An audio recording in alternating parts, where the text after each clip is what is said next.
Hi, I'm Andrew Matthews, and thank you for your interest in my application for the position of Director, People, Culture, Employee and Labor Relations. I'd be happy to answer your questions. So what about working at ATB gets me excited? The three things. Number one is positive organizational culture. Obviously, ATB puts a lot of time into ensuring that there's a good organizational culture within ATB. This can be measured by the fact that you put so much time into your customer relationship scores. You have very high employee engagement levels as measured by a leading third-party vendor. And you're also consistently ranked as one of Canada's top employers. I also believe in strong leadership.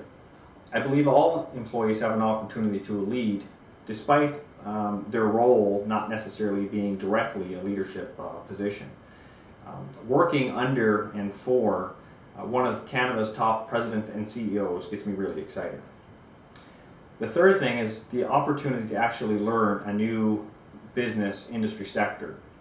I believe a lot of my skills are transferable.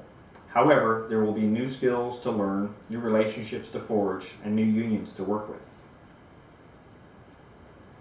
Second question. So if you're to reach out to a union partner that I've worked with in the past, what do you think they would say about my approach to labor relations? Well, number one, they would say that I have a very positive relationship. I believe in common interest approach over positional bargaining tactics and styles. This has helped me well when in collective bargaining, working on difficult employee relations issues, or working on common projects for everyone's good. I also have a very steady approach in how I actually interact with union professionals. Everyone knows these past couple of years have been very difficult in Alberta.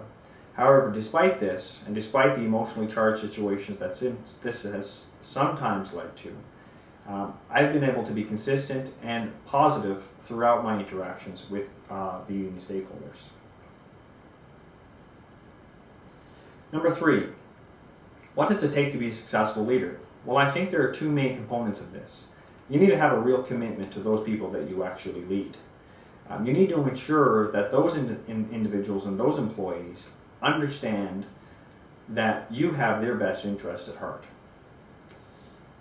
You also need to have confidence to have difficult conversations as required. You also need to be very consistent in your leadership style and approach. I believe in integrity, responsiveness, transparency, and open-mindedness. And if you're not consistent in this application, you really do undermine your leadership values. Last question. So if I were asked to deliver something that I was 90% positive, I wouldn't be able to actually deliver, what would I do? How would I respond? Well, I guess number one, there really should be no surprises in not actually delivering on something that you've committed to. You need to ensure that you don't work in isolation, and there really should be no surprises. However, if there was a situation like this, I think it would be important to outline the obstacles that are actually getting in the way of achieving results. You need to recommend strategies to mitigate risk, and I'd also identify if there anything that we could do differently, such as tying up some additional resources, whether it be time, people, or money, to actually deliver.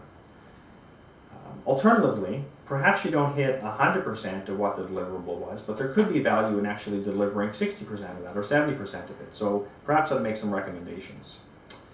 And then finally, I don't have a problem with making difficult decisions. And if I don't have a lot of time, if I don't have all the knowledge, I can actually work in ambiguity pretty good. And if the situation called for it, I'd be able to make a decision fairly quickly. Well, thanks for watching. Thanks again for your interest in my application. I hope to talk to you soon. See you later.